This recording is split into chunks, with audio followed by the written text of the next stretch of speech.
A graça e a paz, irmãos. Então, estamos aqui mais uma vez na Escola Bíblica Dominical, online ou virtual, e na guerra pela verdade. E hoje nós estamos aí na metade do capítulo 5, né? Nós estamos avançando, a sutileza da heresia, e é um prazer sempre falar com os irmãos. Em breve nós estaremos aqui de novo, no calor da discussão de todo mundo.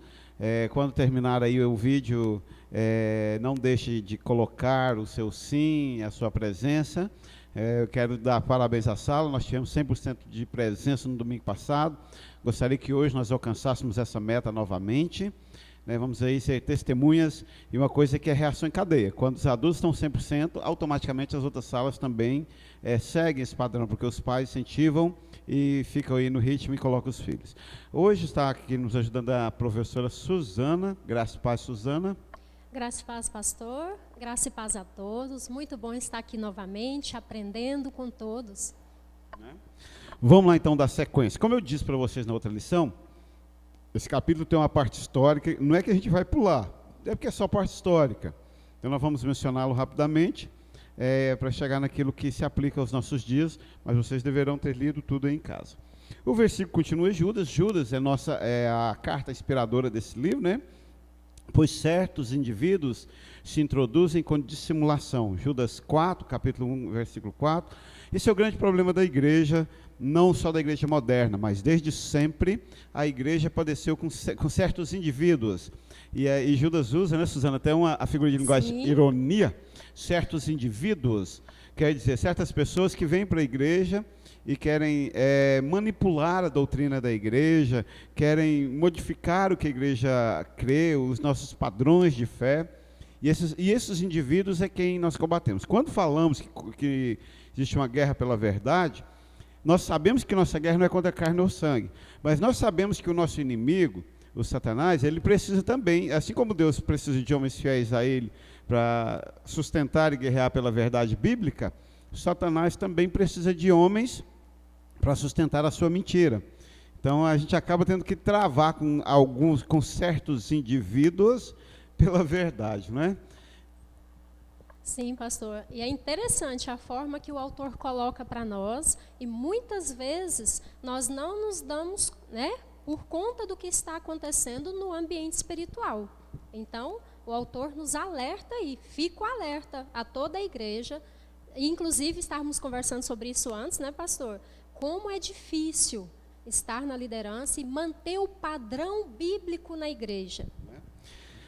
Tozer, essa semana, ele falou diversas vezes isso, mas a liderança não está sendo sinônimo de santidade.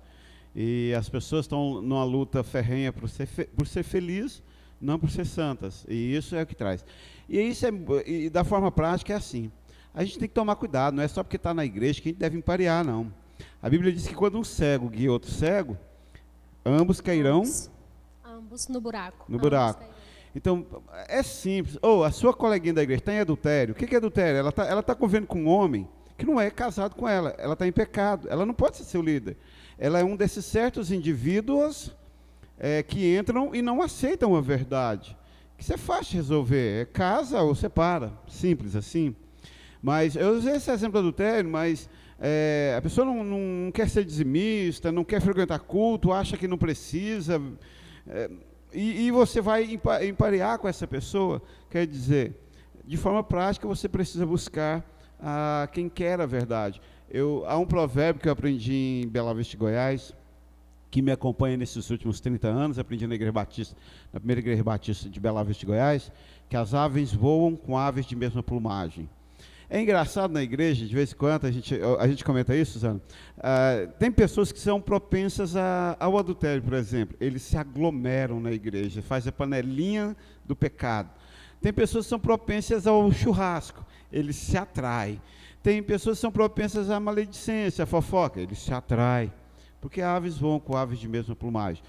Preste atenção nesses certos indivíduos, e cuidado para você não se emparelhar com esses certos indivíduos, né? Isso conduz a um buraco de condenação. Muito bem, dando sequência na página 136, o ponto 6. Ele vai falar de um movimento, o sabielanismo, quase não saiu, obscurecia gravemente a doutrina da expiação e de modo semelhante subvertia quase todas as outras doutrinas principais da fé cristã. Esse movimento veio de Sabélio. Sabélio era um teólogo que começou a ensinar que não existia trindade, por exemplo. E o nome dessa heresia chama, lembra? Modalismo? Você está falando? Modalismo, mas tem um nome mais popular. Modalismo é muito culto. Unicistas. Unicistas. Unicistas é que acredita que Deus Pai, Deus Filho, Deus Espírito é um só, não tem essa divisão, e foram só faces reveladas à humanidade. Foi uma heresia que desconfigura a morte de Cristo no Calvário. Hoje nós temos uma grande igreja no Brasil, com uma banda que o Cristiano canta muito, a gente pode falar nome, porque agora é gravada. Sim. Mas o Cristiano gosta de cantar as músicas deles, que são unicistas, não acreditam na Trindade, que é uma doutrina pilar da nossa fé, ou seja, base da nossa fé, mas as pessoas se introduzem, e Sabélio trouxe isso para a igreja primitiva, lá muitos anos atrás, e foi um grande mal, um grande mal. Isso traz uma consequência ruim, né? E quando vemos assim a gravidade dessa heresia, pastor, porque distorce a verdade bíblica, né? Então vamos falar em termos comuns. Você pega ali as falas de Cristo e você deduz o quê? Então não foram literais. Então ele não se estava referindo ao Pai literal, né? Então distorce a verdade bíblica e a essência é distorcer a obra de Cristo, né? A pessoa de Cristo. Então sempre tem a segunda e a terceira intenção nisso aí. Não é uma coisa simples, né? Que abala profundamente a fé cristã. E o arianismo foi um outro movimento por Ário, e ele defendia também doutrinas que não eram da igreja primitiva, da Idade Média, ele jamais, pouco depois de Sabélio, e foi combatido severamente pelos pais da igreja, pelos teólogos sérios, e trazia isso também, desconfigurava o sacrifício de Cristo por nós. Então, o nome desses dois homens, de Sabélio e de Ário, é só para trazer à tona, e o livro aí vai gastar umas 10 páginas, vocês poderão ler para contar a história deles se tiver interesse, mas só para trazer à tona que esses homens, esses chamados por Judas de certos indivíduos, eles se infiltram na igreja, eles estudam e eles começam a ensinar coisas erradas. Eu já mencionei na nossa realidade contemporânea, há diversas pessoas, às vezes eu vejo certas parcerias na igreja, eu vejo, meu Deus, é um cego conduzindo outro cego. Né? Então, assim, já vi tanta coisa chegar e querer ensinar uma doutrina diversa. Aí falam que a gente é ciumento, que a gente não quer, né? Assim que eu cheguei aqui, eu visitei um irmão da igreja, um casal, uma família da igreja, e um diácono da igreja daquele tempo, não está mais entre nós. Aí ele me procurou dizendo que eu não podia visitar aqueles irmãos porque eram discípulos dele. Opa, eu era o pastor da igreja. Eu tinha que pedir permissão para o diácono para visitar um casal da igreja, porque eram discípulos dele. Né? Quer dizer, um cego guiando outro cego. Muito cuidado. Sabe uma coisa boa e ruim? Porta de igreja. Os grupinhos depois do culto. Né? Às vezes, a conversinha ali no grupo depois do culto mata todo o esforço de um sermão na hora do culto. Porque o ensinamento errado leva anos para ser consertado. Sim. E assim, estava lendo há uns dias atrás, há um tempo atrás, um livro de John MacArthur, né? Pais Sábios, Filhos Brilhantes. E é interessante que na introdução do livro ele fala, né, sobre Deuteronômio 6, quando Deus deu a responsabilidade à nação de Israel de ensinar a próxima geração, ensinar os seus filhos. E aí o autor fecha a introdução dizendo assim, quando você estiver perante Deus, você não será inocentado diante da sua negligência por não ter ensinado os seus filhos. Então, quando nós conclamamos vocês na luta pela verdade, não é só pela sua alma, mas é pelos seus, né? Pela sua geração. Essas doutrinas, como falamos aqui, o sabelianismo e o arianismo, eles combatem a obra e a pessoa de Cristo. Né? Aqui, agora, no arianismo, ele desconfigura a pessoa de Cristo, né? Como um ser criado. Então, assim, é importante você saber, você conhecer e você ensinar, transmitir o ensinamento, porque é um compromisso, é uma responsabilidade dada a nós, com a nossa casa, com a nossa alma e com os nossos filhos e tantos outros, né, pastor? Porque às vezes nós temos uma visão tão, vamos dizer assim, né, local ali e não percebemos a gravidade da situação, a importância desse ensinamento, da doutrina bíblica nas nossas vidas. Isso é interessante porque essa coisa do engano de certos indivíduos, ele pega da gente preparado. Tive recentemente uma história, né, engraçada, até vão estar assistindo. Você vai saber que é você, mas vamos lá, sem citar o seu nome. Essas histórias. Duas pessoas da igreja tiveram uma brilhante ideia num culto virtual, de irem assistir na casa de uma colega que estava interessada na igreja, porque ela convidando, eu estou interessada na igreja, vem assistir, na quarta-feira. Vem assistir o culto aqui em casa. Olha que coisa interessante do termo, de como isso funciona na prática, esses certos indivíduos, e essa pessoa, essa amiga que está interessada na igreja, primeiro ninguém está interessado na igreja, as pessoas se convertem ou não.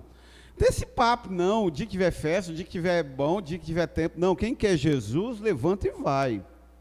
Conta é o endereço, né? Enfim, aí o certo indivíduo, então, marcaram tudo e os dois irmãos da igreja foram lá na quarta-feira para a casa do certo indivíduo, assistir o culto para evangelizar. Chegou lá, não deu muito certo com a internet, sei lá, enfim, os dispositivos, enfim, não deu para ver o culto. Aí eles foram sentar e foram conversar, falar mal do ambiente de trabalho deles, porque todos trabalham no mesmo lugar, né? Imagino eu. Essa parte de falar mal do ambiente de trabalho eu só deduzo, porque toda vez que eu encontro com eles, eles estão falando mal do ambiente de trabalho. E não viram o culto. Aí no outro dia eu percebi a ausência deles, não, porque nós fomos aí, não deu certo para ver lá. Ou seja, dois crentes foram conduzidos por um não crente a não participar de um culto da igreja. Eu estou lascado como pastor dessa igreja, né? Aí eu tenho que olhar para o espelho e falar assim, o que eu estou fazendo? O que eu estou ensinando? Parece que nada, né? Chocante, né? Isso é só uma das poucas crônicas pastorais que eu tenho para contar para vocês. A maioria não dá para contar. Me ajuda a lembrar, pastor, o provérbio que nós lemos esses dias agora, o coração do homem faz planos, mas no final... muitos planos parecem bons aos olhos humanos, mas no final é a morte. Bom, os argumentos pareciam válidos, né, pastor? Mas tudo bem.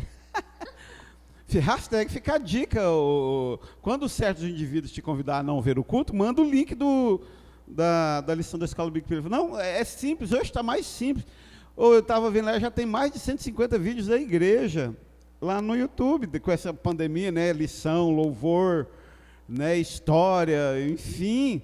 Se a pessoa quiser, ela estiver interessada na igreja, manda um link para ela, você pode assistir aí, o culto é tal dia. Não existe isso. E olha o bônus, né? Você pode rever os vídeos assim que mais quantas vezes te quiserem. tocou, que mais te chamou a atenção ou que não entendeu, né? Veja novamente. Não, e ainda tem uma arma de guerra. Sabe aquela sua pessoa, seu irmão, seu marido, enfim, seja lá quem for que você quiser alfinetar, você conhece os sermões, você sabe qual que vai ser o alfinete, manda o link daquele sermão que vai alfinetar o pecado dele, né? Eu tenho feito isso lá em casa. De vez em quando eu ponho lá no grupo da família lá dos Braga, de Bela Vista, Goiás, para eles verem. Né? Não sei se estão entendendo, mas... Né? Então, esses certos indivíduos, Sabélio foi um deles, Ário foi outro deles, introduziram com essas doutrinas, né? Pensem vocês, Ário queria dizer que Jesus Cristo não era Deus encarnado. Se Jesus Cristo não era Deus encarnado, a salvação é uma mentira. Isso é uma afronta à verdade, assim, faraônica, né? Mas as sutis do dia a dia? Não, irmão, o pastor é doido, não precisa nem ir todo domingo em culto, não. Tinha uma irmã também que está assistindo, quando eu mudei para cá, ela só vinha, ela vinha 12 vezes na igreja por ano. Tipo judeu, subiu o monte. Só que ela ganhava, porque ela vinha 12. Ela vinha todo domingo que tinha ceia, entregava o dízimo. E aí no mês seguinte, no dia da ceia, se mudasse a ceia de lugar, ela ficava sem saber. Ela deixava de cumprir as ordenanças. Ela se sentia desviada. né? Porque ela não entregou nem o dízimo, nem tomou a ceia. Então, gente, são essas coisas sutis. Uma pergunta. Eu acho que o senhor foi tentado algumas vezes a mudar a data da ceia, pastor. Não, naquele tempo eu era jovem, fui tentado não, eu mudei. Oh. Em São Miguel do Araguaia eu era tão ruim, mas tão ruim, tão jovem, que eu fiz ceia na escola bíblica de surpresa. Porque o povo saía no culto à noite lá, né? Aí a pessoa que mora na fazenda andou 30 quilômetros para tomar ceia naquele dia e ouviu o hino da ceia do cantor cristão. Aí chegou lá, não teve nem a ceia nem o hino do cantor cristão. Aí ele me acusou de herege. Mas herege é entrar nesses caminhos de achar que a experiência com Deus é isso, né? Vamos lá então. Não, a gente vai falar mal dos outros, falar nome. Então no ponto 8, na página 151, e agora, vocês viram que nós demos um salto de página? Vamos recapitular. Da página 137, nós estamos para 131. Por quê? Porque, como eu disse, da 137 agora até a 150, é a história de Sabélio e de Eriano, que para nossa lição, nós só queríamos mencionar, não vem ao caso a gente estudar os detalhes de suas heresias, né? Mesmo porque já foram sanadas historicamente. Sim. Mas você deve ler na sua casa. E é importante também, pastor, porque além de falar das heresias, da história deles, a origem, fala também, né, dos apologetas que combateram, né? Sim. Então é importante o irmão ler, o irmão aprender o que é a guerra pela verdade e o quão séria ela é. Que nós acabamos falando dos certos indivíduos que introduziram dissimuladamente. Mas lá levantou-se homens e mulheres em nome da verdade que combateram, né? Isso é importante. E hoje é o que nós procuramos. Deus usa soldados fiéis. Deus usa soldados fiéis que lutam pela verdade como seus instrumentos, a fim de preservar o evangelho para cada geração seguinte, que é aquilo que a Suzana falou. Ele levanta homens fiéis. Então, quando você está lutando pela verdade, você não está lutando só por você. Sabe uma coisa interessante que a nossa maior hierarquia familiar aqui, não sei se é esse, não sei se é esse o termo usado, hierarquia familiar ou oligarquia, enfim, mas o nosso maior clã familiar aqui são os Freitas Jardim Esperança. Ninguém deles mais mora no Jardim Esperança, mas todo mundo conhece eles como Jardim Esperança, né? Interessante isso. Está impregnado na alma deles o Jardim Esperança, eu acho. Mas então nós temos, vamos lá, Ivo e Júlia, Alice, depois nós temos Nayara, Larissa, aí nós temos Ana Júlia, Luiz Felipe, Luiz Henrique e Manuela. Contabilizando isso, são 4 gerações. A linha de DNA hereditária é a irmã Júlia, Alice, Larissa, Ana Júlia, Nayara, Luiz Henrique e Manuela. E os colaterais, Juliana? Né? Eu falo assim da linhagem, mas aí a família se expande. Tem Juliana, aí tem os genros e ex-genros, enfim, os pretendentes, né, irmã Alice? Os pretendentes, mas esse clã. Então, quando nós lutamos pela verdade aqui, olha a preocupação que nós temos. Eu preciso manter um evangelho saudável para a irmã Júlia entrar no céu. Eu preciso manter um evangelho saudável para a irmã Alice entrar no céu. Eu preciso manter um evangelho saudável para a Larissa e a Nayara poder entrar no céu. E nós já precisamos manter um evangelho saudável para que a Ana Júlia, o Luiz Henrique e a Manuela entrem no céu. E do jeito que a vida está acelerada, eu estou com 50, vou morrer lá com os 80, segundo a família, né? Então, 30 anos, vamos supor que eu ainda tenho mais 30 anos de vida, mais uns 25 de pastoreio. Certamente eu vou ver filhos desses meninos. Então, será a 5ª geração. Eu vou ter o prazer de morrer dizendo, eu pastorei 5 gerações de uma família. Então, a luta pela verdade não é só aqui agora, ela é séria, porque eu gosto desses... Eu já fui tentado, Suzana, a trocar esses bancos de madeira, por cadeira, porque esses bancos são pesados e tudo, mas, por outro lado, eles são históricos, né? Eu acho incrível pensar que daqui a 30 anos, os bisnetos ou tataranetos da irmã Júlia vai sentar aqui e falar assim, minha bisavó sentou nesses bancos para cultuar. Então, mesmo quando a gente construir um templo grande lá na frente, provavelmente nós vamos deixar esses bancos ali para a gente ter essa história viva, né? Então, a luta pela verdade, Deus escolhe homens fiéis, guerreiros, como instrumentos, para manter isso de geração após geração. E uma coisa que às vezes nos falta a compreensão é o que é necessário. Esses homens, pastor, esses apologetas, eles tinham compromisso com a obra.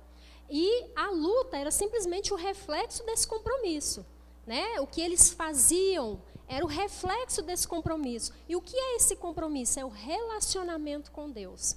Então, se eu tenho um relacionamento com Deus, eu tenho zelo pelo nome de Deus, eu tenho zelo pela sua obra. Então, isso me leva a guerrear pela verdade, a enfrentar o que for necessário pela verdade. Mas tudo isso é fruto do meu relacionamento com Deus. Eu estou lendo um espetacular livro do Tosca, inclusive a Suzana que me deu, eu não lembro qual o motivo não, mas eu ganhei esse livro. Tive o privilégio de encontrar esse livro. Aí, eu não conhecia, eu fico chocado quando eu encontro um livro do Tosca que eu não conheço, e eu já tenho pelo menos umas 5 pessoas, pastor Antônio, pastor Robson, que recebe todos os dias o quadrado, a Tereza já comprou, está esperando chegar, e algumas outras pessoas que têm mandado mensagem, vou comprar esse livro eu tenho que comprar. E na leitura de ontem, sábado, ele menciona Juliana de Norwich. Foi uma inglesa que viveu em 1320, nasceu em 1324, e ela era rica, de família nobre, que se enclausurou numa cela de uma igreja, porque quis encontrar Deus. E é interessante que você nunca ouvia falar, ela escreveu somente um livro pequeno, né? E Revelações do Amor Divino. Aí eu não aguentei lá da citação, eu já achei parte do livro baixado da internet, já li parte do livro dela hoje, e já mandei frase, e ela descreve, ela testa a teoria de que Jesus é mãe, porque Jesus dá vida, e o único ser que dá vida é mãe. Então, na verdade, nossa verdadeira mãe espiritual é Jesus Cristo. Né? Em pleno 1300, no auge da Idade Média, no auge da confusão teológica, ela encontra Deus, que é o que você falou, e luta pela verdade. E se luta pela verdade quando se encontra a verdade, né?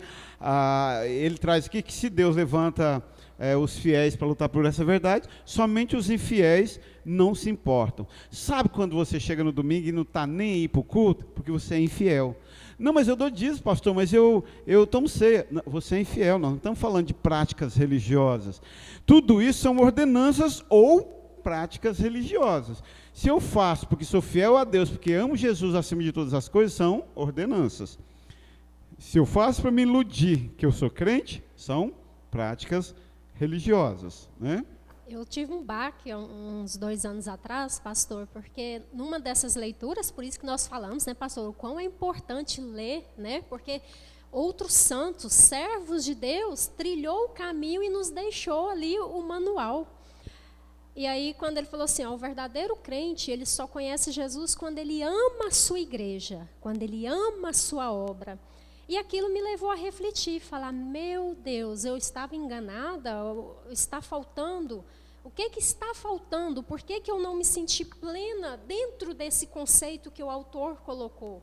E foi quando Deus começou a trabalhar no meu coração e eu comecei a orar, falar, Senhor, eu te amo porque o Senhor me amou primeiro, então me ensina, me dê o amor necessário para amar a tua igreja, para amar a tua obra. Me dê a compaixão nos olhos que o Senhor tem por mim diariamente, porque só assim eu poderei amar a tua igreja, só assim eu poderei olhar com misericórdia para a tua igreja, assim como o Senhor olha para mim. E Deus foi trabalhando, porque nós também tem aquele, né, pastor, como disse a senhora, tem aquele estalo, que dá, né, um insight através de um livro, né, de um servo de Deus ali. Então nós temos esse insight, temos que pedir a Deus, temos que clamar a Deus, porque tudo é obra dele, tudo provém dele, não das nossas forças. Enquanto estivermos aqui batalhando com as nossas próprias forças, né, serão apenas atividades religiosas. Ou cego conduzindo cego, né? Ou cego conduzindo cegos. Lamento isso porque, assim, claro que totalidade ninguém tem. A gente tem avanço. E a minha luta é que a igreja se entenda, no sentido de se conheça como corpo de Cristo. Por que não é possível ser fiel a Deus se não amar a igreja? Porque a igreja é o corpo de Cristo. Sim. E já viu aquela pessoa, já viu aquele lixo que as pessoas falam? Todo gordo tem o rosto bonito. Você não casa com o rosto, você casa com a pessoa, com a essência. Com o todo, né, pastor? Com o todo. Então, eu venho para a igreja porque Cristo é lindo. Eu tenho uma pessoa da minha família, se é que pode te chamar de família, que diz isso, que em Cristo ele até acredita, mas na igreja não. Então não tem jeito. Como é que você vai gostar de uma pessoa, a partir de hoje, gostar da sua cara, do seu resto, não, né? Então, é combo. Ou não leu a carta, né, de João. É. Né? Não conhece a carta de João. Então não tem Primeira jeito. carta. Aliás, eu tenho coragem de afirmar, biblicamente, que se você não ama a igreja, você não ama Jesus. Não é possível. Porque Jesus ama a igreja. Seria como eu chegar aqui. Já teve. Eu não sei se seus meninos parece que foram reprimidos, não são muito custosos, né? Não foram quando crianças. Foram educados, pastor. Foram torturados. Foram não. Mas eu tenho colegas que têm filhos pequenos que a gente não suporta ficar perto da pessoa por causa dos filhos. Chega para ele e fala assim, olha, eu gosto muito de você, mas eu não suporto seus filhos, vem na minha casa, não traz seus filhos, não. Aquela pessoa nunca mais vai na sua casa. Porque não tem jeito de você amar a pessoa e não amar os filhos. Né? Você tem que suportar, você nem precisa amar, mas você vai ter que suportar de cara boa e dar o mesmo tratamento para o seu colega. A igreja é o corpo de Cristo. Como é que você vai olhar para a cara de Cristo e falar assim, Cristo, eu gosto muito da sua cara, mas do seu corpo eu não gosto, não. Às vezes a incompreensão do conceito, né, pastor? Cristo morreu por mim, mas morreu por mim, eu sou membro da igreja dele. Faço parte. Faço parte, eu não sou o todo, eu faço parte da igreja dele. Né? Então... Ou seja, essa guerra pela verdade, ela começa aqui. Ela vai, sabe lá, quando você está lá na rua, no seu serviço, com os seus, e lembra de 15 anos atrás, quando nós éramos conhecidos de igrejinha, né? Quantos membros tem? Essa semana eu estava compartilhando isso antes aqui da gravação. O pessoal me perguntou, quantos membros tem a sua igreja? Isso é pejorativo, já é para diminuir alguém no seu trabalho, porque sempre vai ter alguém maior e alguém menor. E aí eu sempre tenho minha resposta básica, tenho o suficiente para ter uma qualidade boa. Então, meus queridos, assim, a gente precisa assumir a nossa postura. Eu sou batista nacional, em Goianésia é IBNE, eu não tenho vergonha da IBNE, a gente faz com excelência, eu não trocaria aqui por nada, né? Eu não trocaria qualquer coisa da minha vida, eu quero fazer aqui, né? Eu tenho prazer aqui, né? Os irmãos são feios, são pobres, né? Glória a Deus, pastor. Mas é aqui, são os meus irmãos. O milionário que mora lá no setor sul não é meu irmão é você que congrega aqui. E outra, pastor, o senhor me fez lembrar ali dos 7.000 que não se dobraram a Baal. Não Numa nação de milhões, Deus considerava os 7.000 dele. Então, o que adianta ser uma igreja grande, mas que Deus, no dia que chegar o dia do juízo, Deus vai falar o que ali? Jesus vai falar o que ali? Apartai-vos de mim, nunca vos conheci. Então, já me perguntaram se eu não me sinto um pastor fracassado por pastorear uma igreja feia igual essa. Me sinto completamente realizado, é a minha vocação. Eu ainda não trocaria a igreja por uma igreja de 5.000 membros, lá da esquina. Não, cada um na sua, e a minha é essa verdade. Mesmo porque, se eu chegar lá na igreja de 5.000 membros, eu dou um ano para ela estar com mais ou menos o tanto que a gente tem aqui, porque eu não vou abrir mão da verdade, né, só por... Mas, enfim, na página 151, então, ponto 9, a nossa salvação, a minha e a sua, né, depende de entendermos corretamente a Cristo, a quem Ele é. Um falso Cristo é um engano que leva à perdição. A doutrina de Cristo não é uma verdade meramente acadêmica ou secundária. Isso tem me preocupado, né? Para mim, esse capítulo isso foi o mais forte. Estava lá em casa hoje, antes da gravação, estudando e pensando sobre isso. Sabe o maior medo que eu tenho? É de chegar aqui e contar para vocês que vocês podem viver do jeito que quiser e vai ser salvo no final, porque Deus é bonzinho.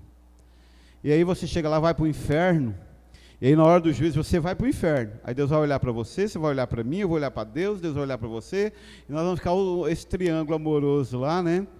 Então, assim, o ensinamento errado sobre Jesus Cristo destrói, né? Vou contar um exemplo simples, antigo. A professora da sala de crianças viu Dona Jaqueline e Dona Elaine Neres. chegou para as criancinhas e falaram assim, vamos orar porque Jesus responde a oração. Todo mundo fecha o olho. Hoje nós vamos pedir a Deus para Ele nos dar uma balinha. E as criancinhas todas fecharam o olho. Aí oraram, Senhor Jesus, me dá uma balinha. E tá. Enquanto orava, a segunda professora passou na mesa de cada um, pondo uma balinha na frente deles. Quando eles abriram, o milagre estava realizado. E a tia vai e fala, tá vendo, Jesus fez o milagre de dar a balinha. A criança cresce achando que Jesus é isso. Jesus nunca foi isso. Não será isso. Ele é o mesmo. Se ele é o mesmo ontem e hoje será para sempre, ele nunca será isso. Né? Aí aquela criança cresce, aí ele chega lá, eu quero um noivo crente, aí não aparece. Aí já... Ou arruma um noivo crente e fala assim, eu quero uma casa amanhã. A casa não é luta para comprar uma casa, é luta para arrumar um noivo, é luta para arrumar um emprego. Não vai cair nada do céu, você vai ter que estudar, você vai ter que, né? E aí, onde é que Jesus fica nisso? Então, o ensinamento errado sobre Jesus Cristo destrói a vida de uma pessoa. E às vezes, vocês querem que a gente ensine errado para vocês, que a gente chegue aqui e conta que seus pecados está tudo bem. É concessão. Sim, concessões, né, pastor? E é o que os hereges trabalham hoje, pastor, né? Eles dão às pessoas ali o que o coração delas já está ansiando, né? Elas querem concessões. Se o senhor falar assim, ó, a partir de domingo que vem, os irmãos podem fazer isso, por exemplo, né? Pode frequentar a pecuária, pode fazer isso, pode fazer aquilo. Desde que dê o dízimo, né? E não saia da igreja. Isso, se o pastor fizer isso, vocês vão. Então, concessões, cuidado, guarda o teu coração, porque os hereges, essa é a base de trabalho dos hereges. E é por isso que eles arrebanham tantas pessoas. O que Jeremias falou sobre isso? Perguntas difíceis, né, com o pastor João? O que o profeta... Eu não tem como eu esquecer, porque foi minha prova de homilética no seminário, eu preguei esse texto. Pastor, eu tenho marcado na Bíblia, nenhum dos discipulados com o senhor, mas agora eu não lembro. Mas eu lembro por causa do contexto que o senhor falou. Ai dos pastores que dizem a paz quando não há paz. Vocês aumentariam meu salário se eu começasse aqui a mentir para vocês que está tudo bem. Pode arrumar tantos quantos namorados dormir com eles que vocês quiserem, que está tudo bem. O que importa é o seu coração. O que importa é a sua intenção. Vocês gostariam que eu dissesse isso?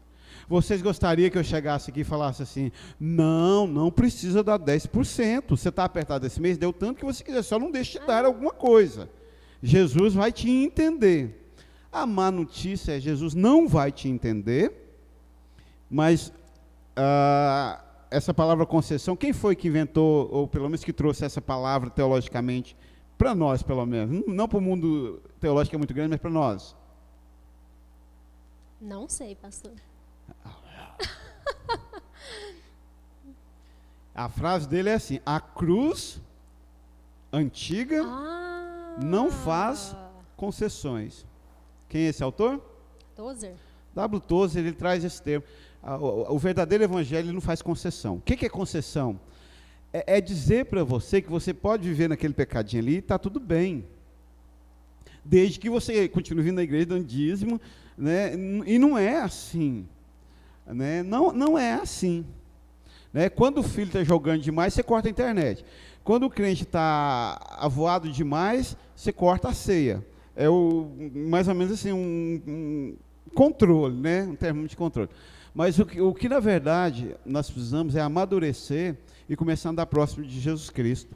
Na verdade, pastor, nós queremos alcançar a salvação por obras, né? Então, assim, as concessões, na verdade, abrem caminho para obras. Não, eu vou ser feliz, mas se eu fizer isso, eu estou bem com Cristo. Se eu fizer aquilo, eu estou bem com Cristo. Então, eu quero fazer obras para justificar a minha salvação, mas eu não quero ter compromisso com Cristo. O que Ele exige de mim, a obediência, a vida santificada. Isso está difícil, mas eu posso fazer obras e justificar a minha salvação. E o pior dos piores usa um adendo nisso daí. Qual? Pastor, hoje está cheio de perguntas difíceis, irrespondíveis. O pior dos piores, o cristão medíocre mesmo, o cristão do pastel de queijo com caldo de cana, que é o cristão não de igreja, não de eclesia. Nada a ver, Lucas. Falei caldo de cana e lembrei da figurinha do Lucas. Não, Lucas, amigo, só não gosto de feira como você. Então eu prefiro igreja que feira. Mas, aliás, antigamente eu falava que se me perguntar, aqui na Terra, o que você acha mais parecido com o inferno? Eu falaria uma feira. Não é que tanta gente, que fedor, não, meu Deus, meu primo. Mas, enfim, o cristão, caldo de cana e pastel de queijo, ele ainda vai dizer assim, eu fiz isso, mas o fulano fez coisa pior. O pastor Carlos sempre falava isso. Olha, no tempo que ele estava perdido, ele dizia, ele não vai ver mesmo, então eu vou falar. Ele falava assim, ó, eu larguei da minha mulher, larguei a mulher, a igreja, o filho, e fui pro forró. Mas o fulano de tal está lá na igreja e está fazendo isso. Então, pelo menos eu larguei. Pelo menos eu fui. Então, o cristão caldo de cana e pastel de queijo, ou seja, o cristão feira mesmo, é pior de tudo, Suzana, que além dessa tentativa de conquistar a salvação por obras, por méritos, ele ainda fica medindo o tempo todo se ele está melhor. Então, assim, eu só adulterei 3 vezes, mas fulano adulterei 4, então eu tenho chance de ser salvo e fulano não. Gente, eu vou na igreja de vez em quando, não dou dízimo, mas eu vou na igreja de vez em quando. Fulano nem isso está fazendo. Não é o caminho. O caminho é outro. O caminho é conhecer Jesus. O caminho é no julgamento. Nós não vamos ter, no dia do julgamento, nós não vamos ter isto ou aquilo. Vai ser eu e Cristo.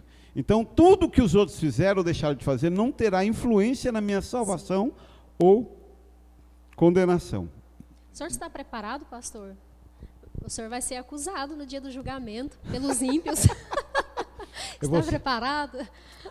Vou ser acusado por Jesus Cristo, vou ser acusado por Satanás, vou ser acusado pela Igreja Batista do Senhor Ebenezer, Primeira Igreja Batista Miguel da Araguaia. Senhor, e outras eu não te servi porque o pastor João, ele foi muito autoritário, ele foi muito... era louco. Dificultou a minha vida.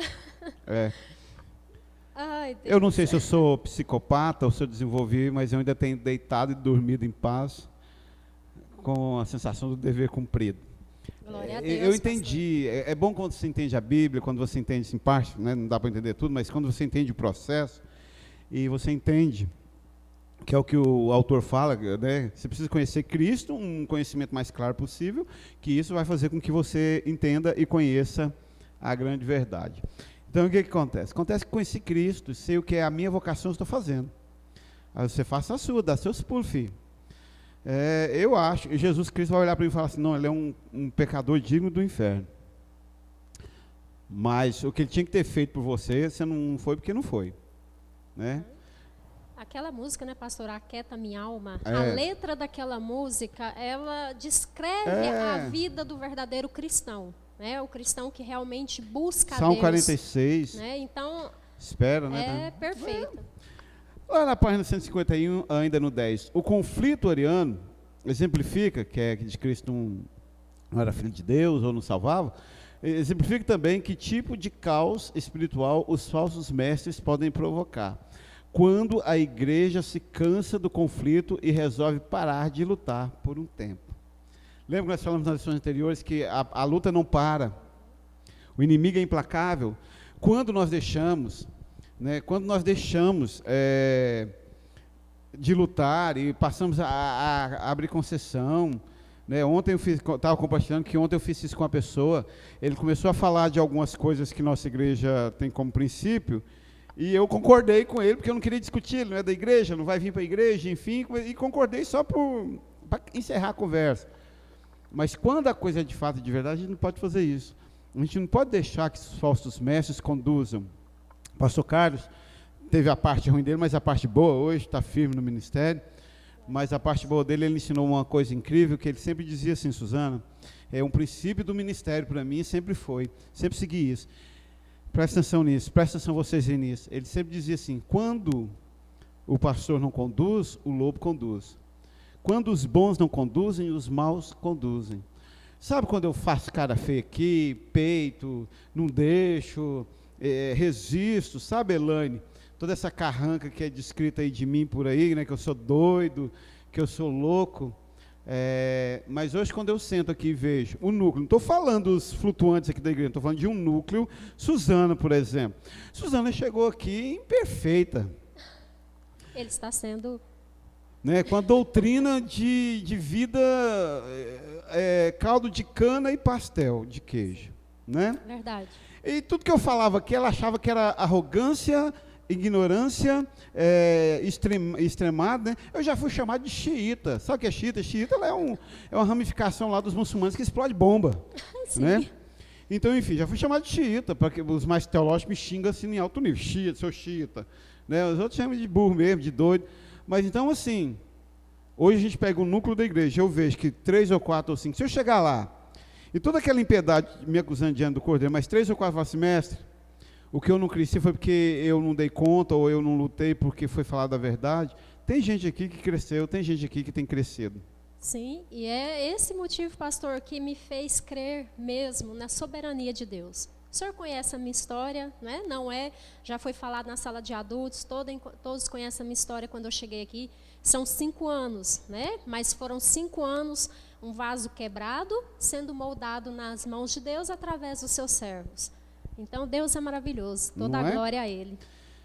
E nós vamos continuar buscando essa verdade, né, meu querido? Eu sei que às vezes é puxado para você, sei que, né, estou olhando ali no cronômetro, nós estouramos o tempo hoje porque a conversa estava boa, né? Sim, sim. Engraçado que hoje foi bem que nós botamos um cronômetro aqui no chão para a gente estourar, e nós estouramos, porque o Onan não está aqui para ficar fazendo cara feia para a gente passar, porque ele não gosta de assistir 40 minutos, quando dá no 30 ele começa a ameaçar de desligar a filmagem. Hoje ele não está aqui, então a gente está extrapolando o tempo. Ele paga sapo, quando a gente ia pregar o sermão, ele passava 1 minuto, né? Então, assim, eu sei que é canseiro você parar o domingo aí, 40 minutos para assistir um vídeo da gente aqui, batendo boca aqui. Mas eu sei que é canseiro a sua alma no inferno. Então, você faça o que quiser dela. O que a gente está fazendo aqui é a manutenção do seu conhecimento para que a sua fé se fortaleça e você não pereça, né? Deus o abençoe, Deus o guarde. E é maravilhoso essa luta pela verdade. Não vejo a hora da gente estar lutando aqui no templo, né? Eu tenho sentido falta das opiniões do Anderson, né? Sim, né? sim. Das participações Temos dos irmãos. muito participativos aqui, então, sim. Da Joelma, né? Estou sentindo falta das colocações da Joelma. Tem hora que vem umas derrapadas, mas as colocações nos fazem estudar mais, né? Crescemos, né, pastor? Crescemos dessa forma. Então, quanto a mim, continuarei pela verdade. Deus os abençoe e até a noite no culto aqui, com ceia hoje. Se lembrando, né, do texto do servo Davi, se alegrem quando o Senhor vos disciplinar, né, porque é para o seu bem, é para o bem da sua alma. Uma cara carrancuda, como disse o pastor aqui, é para o bem da sua alma. Se alegrem na disciplina do Senhor através dos seus servos. A graça e a paz. A graça e a paz.